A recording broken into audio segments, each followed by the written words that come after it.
नमस्कारम। संघर्ष, तनाव, भय, असफलता। आज इंसान चांद पर पहुंच गया, लेकिन मन की शांति खो चुका है। 5000 साल पहले श्री कृष्ण ने अर्जुन को जो ज्ञान दिया, वही आज विज्ञान भी स्वीकार कर रहा है।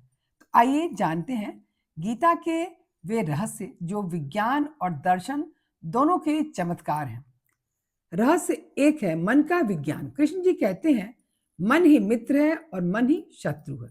आज साइकोलॉजी कहती है कि 90% समस्याएं मन के भ्रम से जन्म लेती हैं और समाधान भी वहीं छुपा है। तो संदेश ही मिलता है कि मन को नियंत्रित करो, तुम दुनिया को नियंत्रित कर लोगे। रहस्य दूसरा है ध्यान का न्यूरोसाइंस। ध्यान यानी कि मेडिटेशन, इसका उल्लेख गीता में गहराई से है।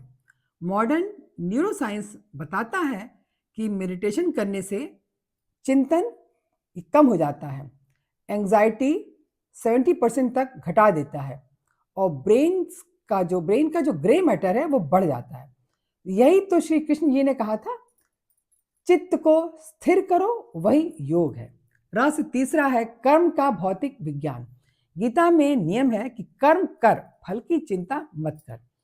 तो मॉडर्न फिजिक्स भी यही कहती है, एवरी एक्शन हैज कॉन्सिक्वेंसेस, अर्थात कर्म ही एनर्जी है जो कभी भी नष्ट नहीं होती, बस रूप बदलती रहती है।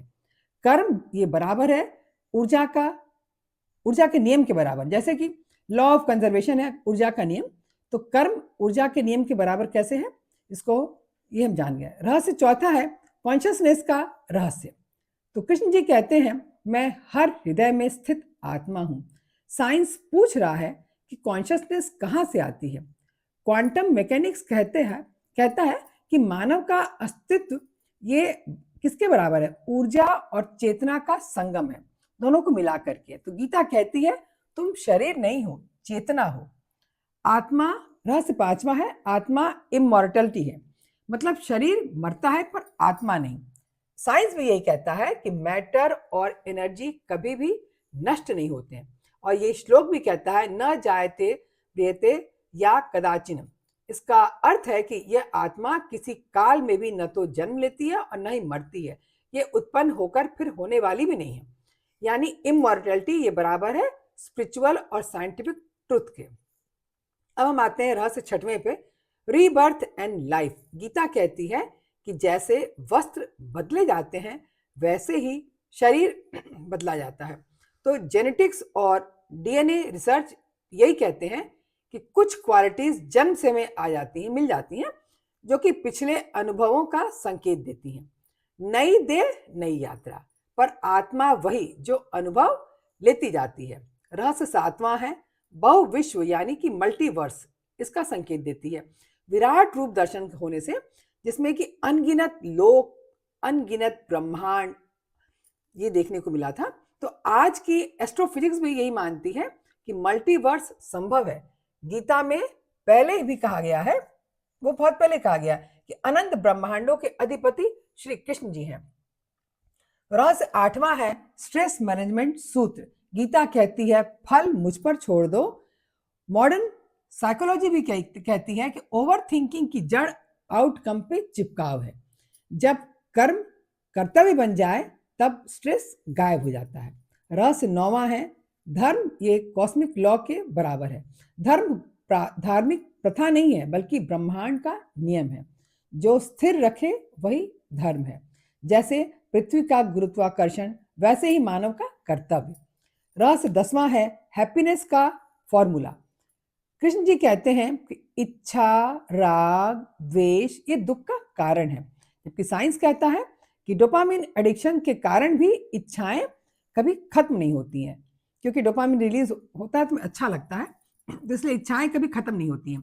सुख ये बराबर है नियमित जीवन, सेवा और समर्पण। यदि हम नियमित जीवन जिए, सेवा करें और समर्पित रहें तो सुखमय जीवन होगा।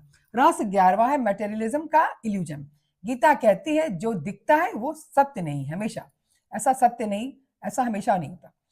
क्वांटम फिजिक्स कहता है कि दिखने वाली दुनिया ऊर्जा के वाइब्रेशन का इल्यूजन है। सच्चा सुख बाहरी वस्तुओं में नहीं, अपने अंदर में है। रहस्य 12वां है डिसीजन साइंस। मतलब श्री कृष्ण जी अर्जुन से कहते हैं बुद्धि से सोचो, भावनाओं से नहीं। न्यूरोसाइंस कहता है कि इमोशन डोमिनेटेड डिसीजंस अधिकतर गलत होते हैं। तो गीता क्या है? गीता हमें लाइफ मैनेजमेंट, एक बुक है, ये ग्रंथ है, लाइफ मैनेजमेंट में सिखाती है। रस 13वां है लीडरशिप सीक्रेट्स। कृष्ण जी कहते हैं जो श्रेष्ठ करता है जनता वही अनुसरण करती है। आज की लीडरशिप थ्योरीज भी यही कहती है कि सेम प्रिंसिपल पर वर्क करती है, लीडर करे और फॉलोअर्स सीखें। रहस्य 14वां है इक्वलिटी प्रिंसिपल। श्री कृष्ण जी कहते हैं ये आत्मा किसी काल में न तो जन्म लेती है न मरती है, वे उत्पन्न होकर भी फिर होने वाली भी नहीं है। कृष्ण जी कहते हैं मैं सभी में समान हूं। साइंस भी ये कहता है कि सभी ह्यूमन डीएनए 99.9% सेम होते हैं, भेद बाहरी होता है पर एकता आंतरिक होती है। रहस्य 15वां है डिवाइन लव इक्वेशन। भक्ति किसके बराबर? प्रेम, समर्पण, शुद्ध इच्छा मिलकर के भक्ति बन जाती है।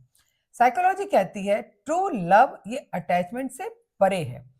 कृष्ण जी सिखाते हैं प्रेम स्वामित्व नहीं है, आत्मीयता है।